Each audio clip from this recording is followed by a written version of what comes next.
another podcast. Hey, what's up, everybody? My name is Bryce. I'm the host of the Sugarshack podcast, and so stoked today to be sitting down with Rachel Norris of Anora. What's happening? How you feeling? What's up? I'm feeling good. We're here at a sold-out Sugarshack Sessions experience night. How are you all feeling out in the crowd? You feeling good? Amazing, amazing.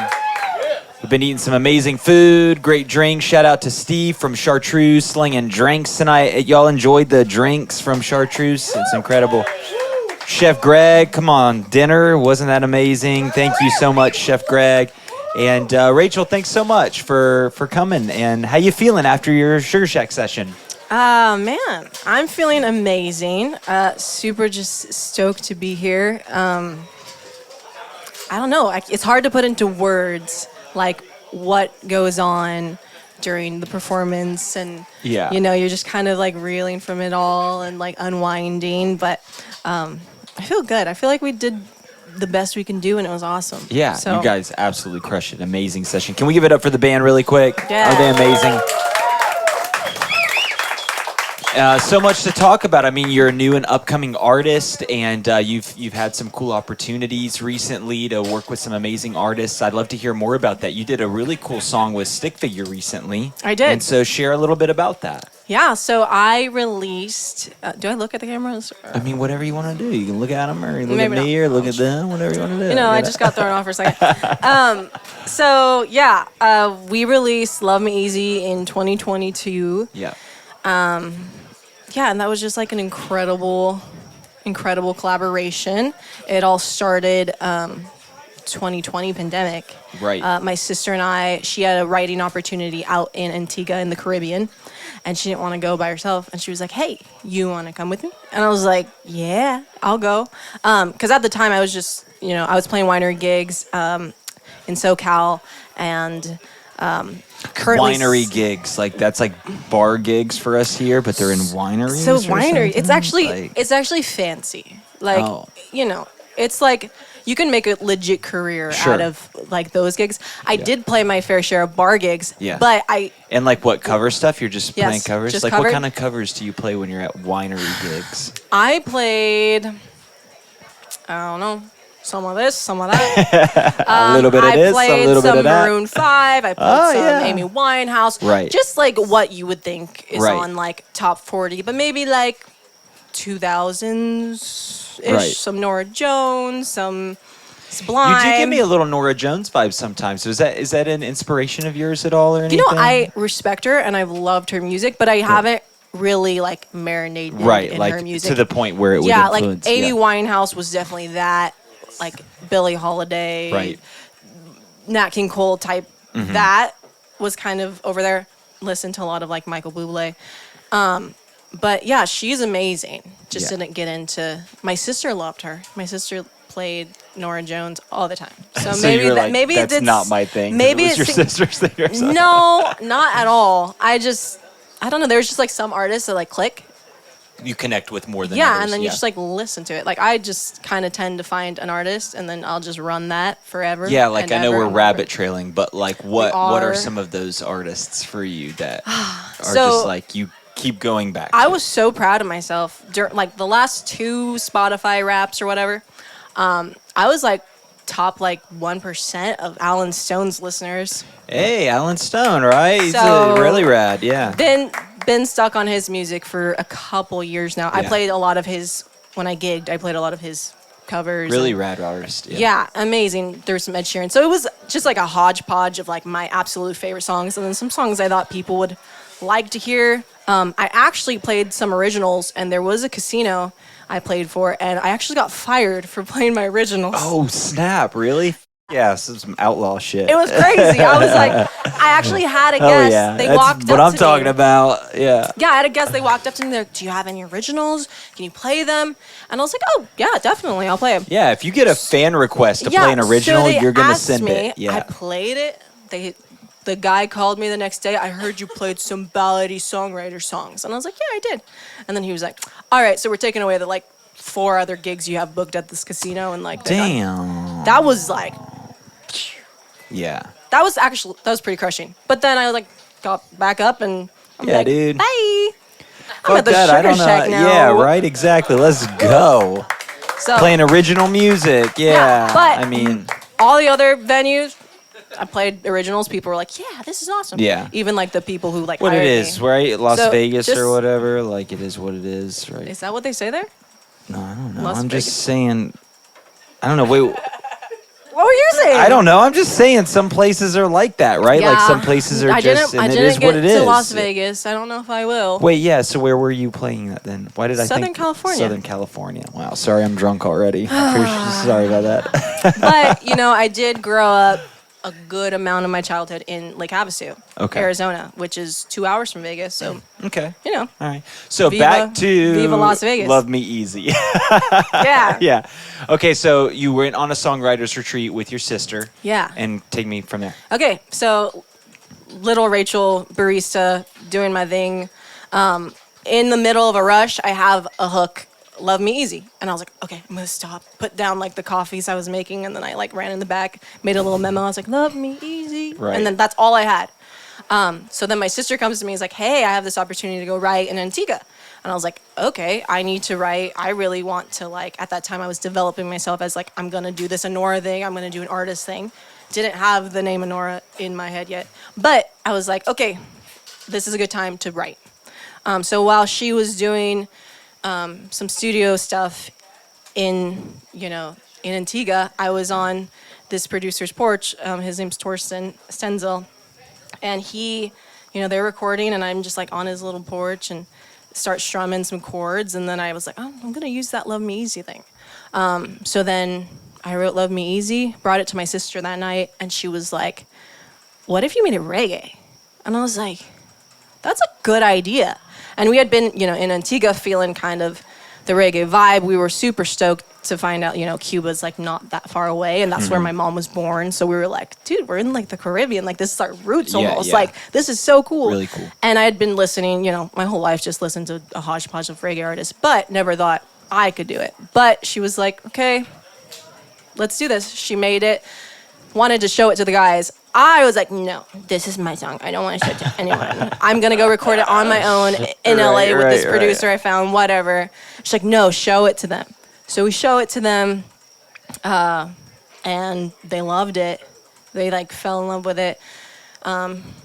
Justin, who helped with the production of the song, he, started doing some things on the computer, and then before I Working knew some it, magic. yeah, literally magic. Because like as I walked out to the porch, he was like, "All right, this is what I got," and then I sung over it, and then he was like, "This is a really good song. I'm gonna show it to some people."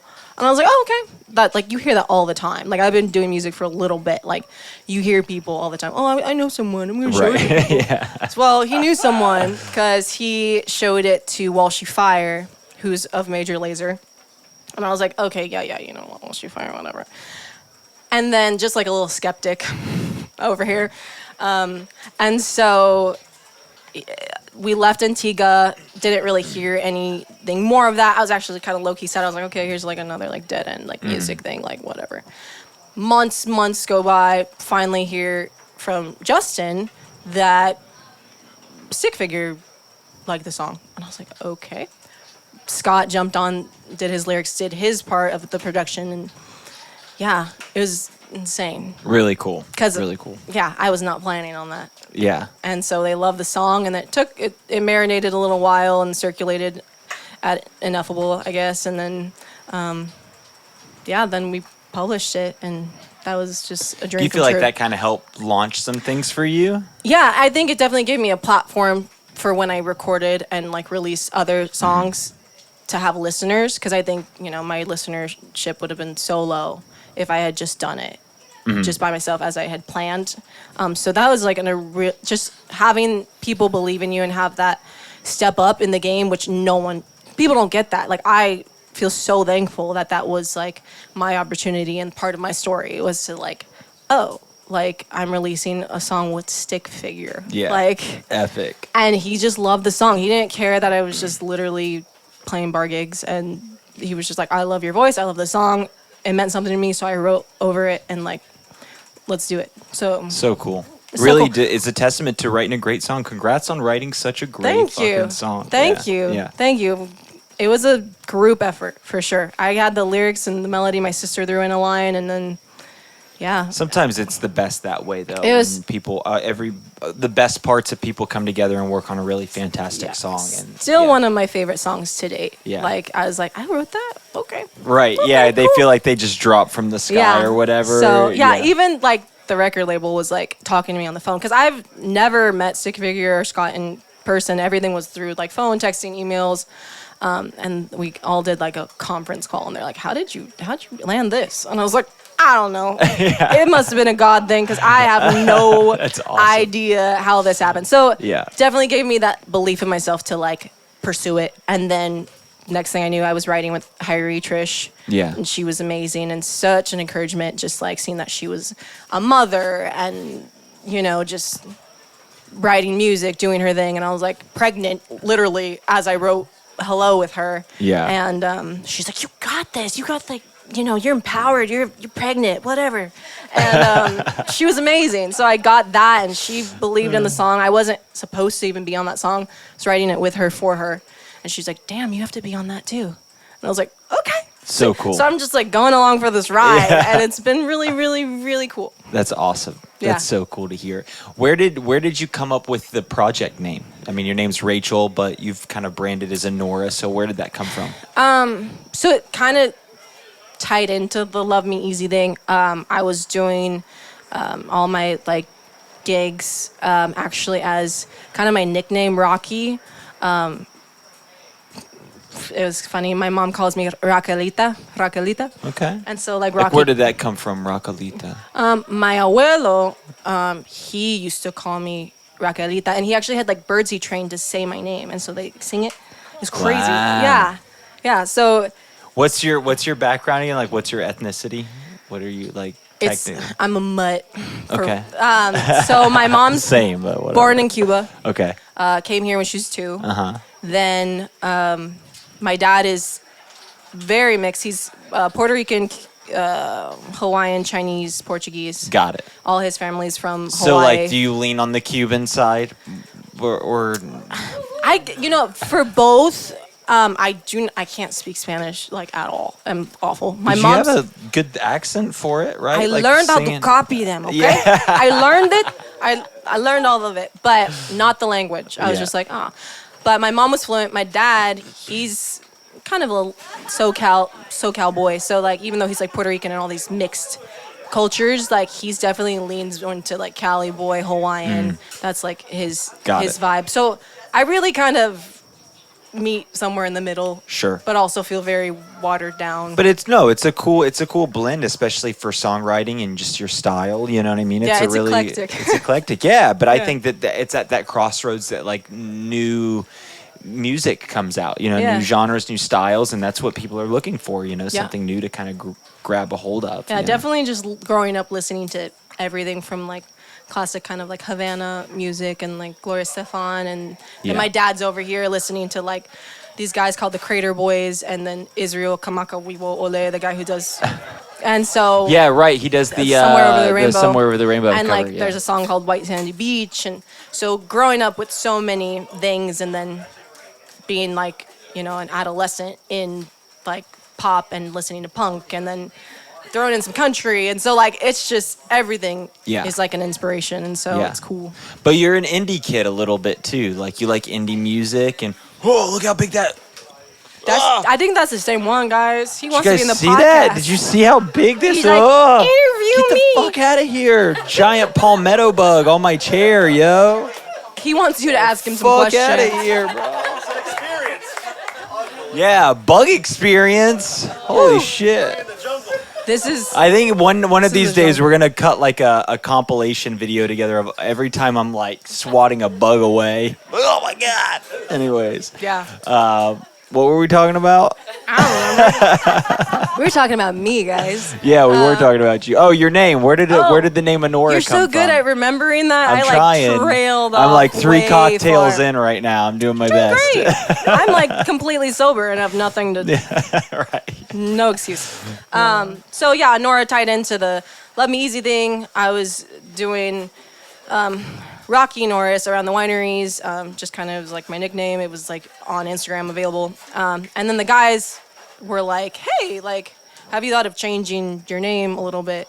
And I was like, kind of. I've wanted to, but like, I don't know. I've always loved the one word type name. So I honestly was just thinking on it for a couple months, and then Anora popped in my head one morning. And I was like, what does that mean? And it means honor, which I was like, that's cool. And I was kind of going through like a phase in my life where I like really needed to honor myself and like just like have some respect and, you know, appreciate like how far I've come and like not just let that, whatever. Anyway, but so the Anora came up, and I actually was texting Scott, and he's like, okay, so everything's like almost finalized.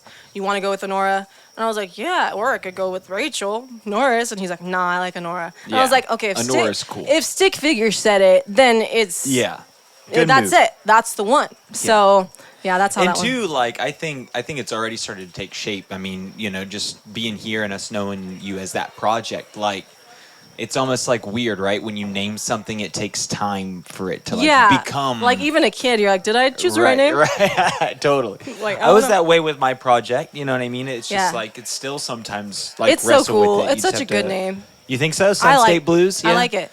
Yeah, we get shit all the time because we're not a blues band, but whatever. Fuck it. But it's kind of funny. It's kind of funny. Fuck 'em. We're not a blues band. That's like our whole thing, not a blues band. Anyways. Hey. But yeah, it just takes clever. time to name something, and like it becomes that over time. You know what I'm saying? Yeah. So, but I think you nailed it. I think it's a Thanks. really cool name, and I think Sweet. it's going to be really cool to see the project grow. And even since, I mean, I know we've connected a little bit and we've become friends over the past few months, and I've been able to hear your music, but recently you put out a really cool song. In fact, my guitar player, CJ, he's here tonight, and he told me he's listened to Las? You say it. No, you say it. You say it. No. It's Las Mañanitas. Las Mañanitas. Yeah. He's listening to that. Well, I don't know where he is right now, but he's told me he's listened to that song like over and over and over again. He gets in his car and he like plays it in the morning. You're fucking amazing. Loves Thank that you. song. So I'd love to hear like maybe you could play a little bit of it for us and tell us the story behind the song or whatever order you want. But sure. I'd love to hear about it. Yeah, I'll play that. Maybe just like a chorus or something, or verse and chorus or something like that. However it flows. All right. The whole song. The whole song. We're just gonna sit here quietly and listen to it. Okay, here we go. Up here? Like this? Yeah, do it.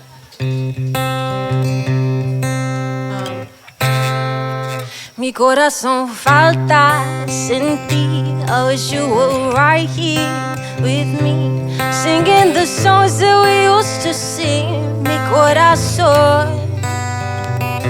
Mi corazón te está esperando. Forever I'll hold you so close. Deep in my mind I think of us when we sing las mañanitas. La la la la. Las mañanitas. La la la la.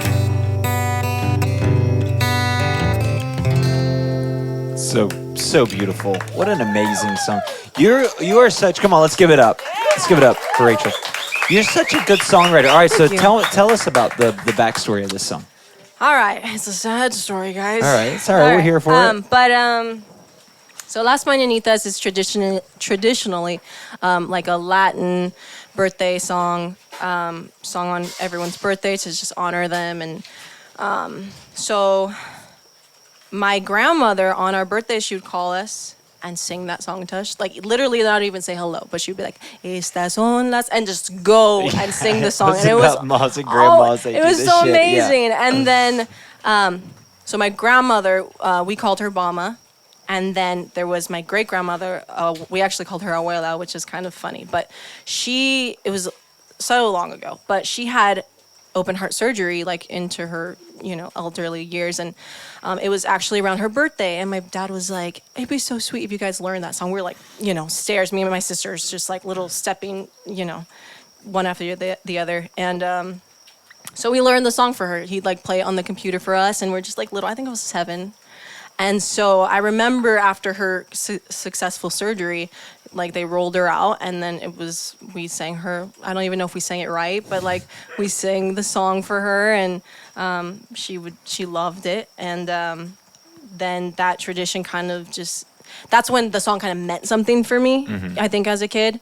So then just that tradition kind of carried on. And like since then, they've passed away. And that's been, that's hard. And now my grandmother, she was like my best friend growing up. It's been almost like 10 years since she's been gone. But during 2020, when I was like, I'm going to write music for myself and, write this, I just had the line like, did you love me when I sang Las Mañanitas? And that was how it started. Because it's like, that was my gift as a little kid to them. And, of course, they couldn't have loved us more and everything we did. My grandmother my Bama was super supportive of the music. So I wrote Las Mañanitas to, like, remember that time with them and when they sang that song for us. And just kind of like an ode to, like, my Hispanic Latin heritage and, honor them. And even though they're not here, make a twist on the song where it is a sad song. I'm talking about people I miss, and that's so good. I think that's why it's so good.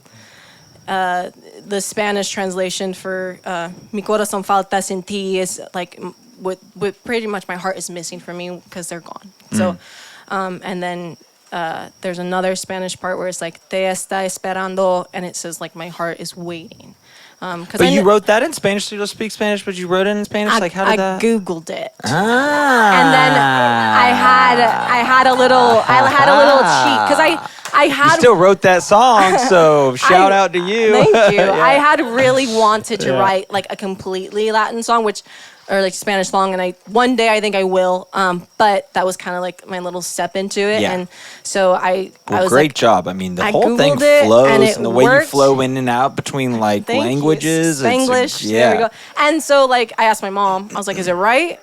And funny thing is she's like, yeah, that's right, it's beautiful, I love it. And then I went to record it, and I actually had said a phrase wrong, so I had to go re-record it like months later. Oh man! Because I was like, Mom, we're gonna release it. It's gonna be awesome. And then she was like, wait, what did you say? You just said that wrong. And I was like, you're like, no. I was like, Mom, you needed to listen. She's like, but I was just so like emotional when you showed it to me, and I didn't really listen to those parts. Sure. So yeah, that's how it like happened, and the translations, like my heart's waiting for them, and I know one day I'll see them again, and all of this will be fine. Yeah. But right now I miss them like hell, and it's like, but that song's for them, and hopefully it resonates with, other people missing their loved really ones. Cool. So, really awesome song, amazing song. Yeah. Thank you. Beautifully written. What's your songwriting process like? I mean, it differs. Usually it is like a melody or a line that I'll get. And then I'll just pop in my head, and then I'll try to like figure out, okay, what key is this in, what chord progression. But it usually is like what sticks out to me as a phrase or, something, and I'll go off of that. I have a lot of like half-written stuff, just because I'm like, I don't like that anymore. I've lost interest. But the ones that stick, that's my process. It just pops in my head. Yeah. And then I'm like, okay, let's go with this. And then finishing a song is hard. It can be. It takes a lot of initially, and some of my songs, it'll be like I wrote this in an hour, and then some of them are like I wrote this over time. Like Love Me Easy was, I had that hook for a couple months, and then the opportunity came to go fly out to the Caribbean and then finish the song. Yeah, in the quiet of an island, which was magical. Yeah, I was like. Surreal. I was like, I did not expect this. Yeah, ever. Amazing. Just to be able to focus on art and just shut out distractions. That was the all plan, of that. Because I was like just working and playing gigs and just playing covers all the time. You're like not making time for yourself as an artist. And I think that's probably why I wanted to like get rid of like the Rocky thing, because I was like, everyone's like, Rocky, Adrian. And then so I was like, okay. And then also that was like my refresher, like to like, okay, this is coming into my own as a songwriter, as an artist, and you're not playing other people's covers. So are you saying that like Love Me Easy is like some of the first things you wrote?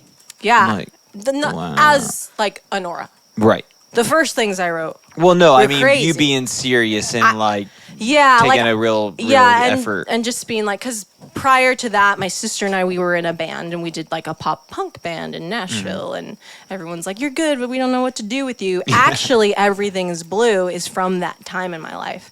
My sister wrote it after I started a line, and then she wrote it after like a messy breakup, and so that song is like stuck forever for me.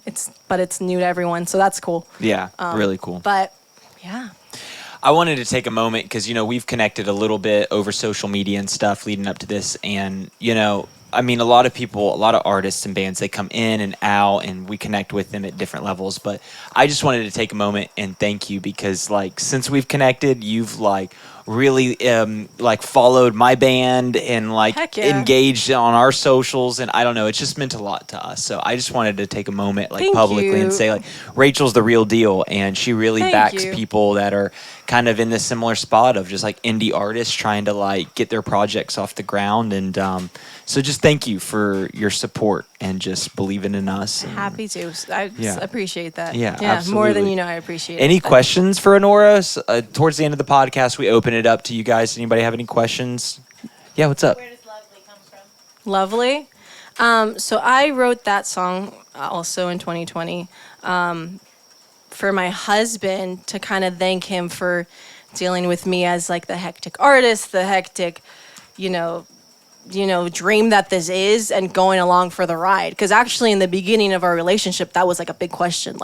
Well, you want to do music. Is this going to work out? Mm-hmm. And it has. We've been together for a while now. And so I wrote that song kind of just to thank him for putting up with that. And also imagining our best days possible when we, one of our favorite things to do is just drive and go find coffee shops. And he likes to get some good drinks more than I do. I'm more of just I want a mojito and that, I'm good on one. Yeah. So just kind of mixing in he loves gin and tonic and whiskey. I think he's more of a whiskey dude, but gin and tonic worked for the song. And so just kind of writing about thanking him and writing about our best possible day and just wanting to spend a good day with him. So, that's so cool. Yeah. Awesome. What a great song.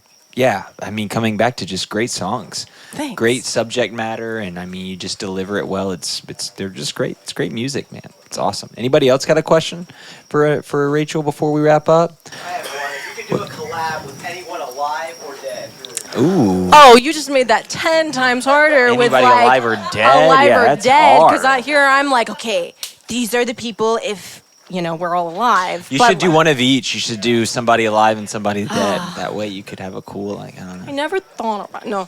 Oh man. Okay. I think Nat King Cole would be one. I thought you would say that. Just He was the first Yeah. album I bought as a little kid. I was all proud of myself because I got that this would be amazing. Yeah. Yeah. So I think Nat King Cole would be one, or Sam Cooke, the guy who sings Another Saturday Night and I Ain't Got that song. He's known for other songs, but Benny King. How's that song? Throwbacks. Yeah. I got some money because I just got paid. Him, those three people. See, I can't choose one. Yeah, because I fall it's in so love hard. so much with I gotta ask a artists. question like that. It's hard to nail as a musician and somebody that loves music. It's always hard to nail down your favorite band or something like that. That's impossible. That's rough. Yeah. But those are good answers. Those are my answers. And Living. Okay, guys, I got a list because I'm goal This oriented. one she's locked and loaded on. Okay. Yeah. It's been a hard question for me before. So I would say Skip Marley be top. Mortimer, he sings Lightning, and it's just I'm in love with that song. I think the Elevators would be sick.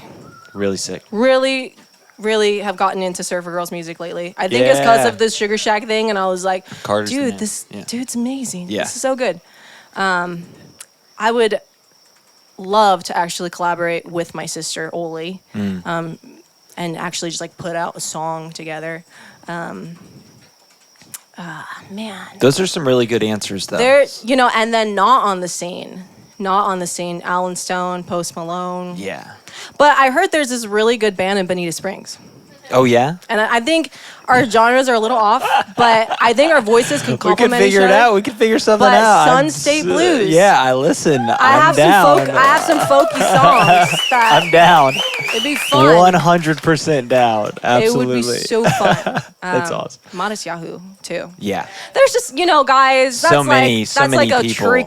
tricky question. Sure, but great answers. Awesome. Rachel, thanks so much for just hanging. Amazing session, amazing conversation. Anything you want to share with everybody before we wrap? First of all, guys, Sugarshack is amazing because having the opportunity to tell stories as an artist, it's like what we do. It's kind of what we live for. So to have a stage to be a storyteller that, I feel like I am, and to have a platform, and you guys provide this platform for someone on like every level of their career, big and small. And it's just like an amazing setup. And I'm so thankful that I've been able to just like be a part of this and like just show up, and like you guys show up and make everyone feel like they're freaking a celebrity, just like with the nicest treatment. And so it's very meaningful to be here. So I'm very thankful. And coming out with some music, of course, this year. I have an exciting collaboration with this Tahoe band called Pipe Down. They're some pretty awesome dudes, kind of killing the,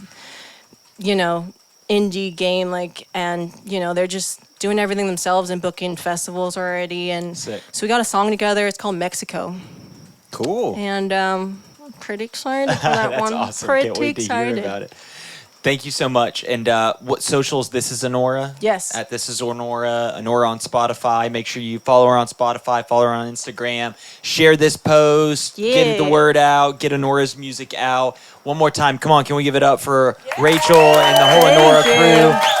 Thank you. And to my amazing band, Cody and Miguel. That's a wrap on this episode of the Sugarshack podcast. We'll see you guys next time. Peace.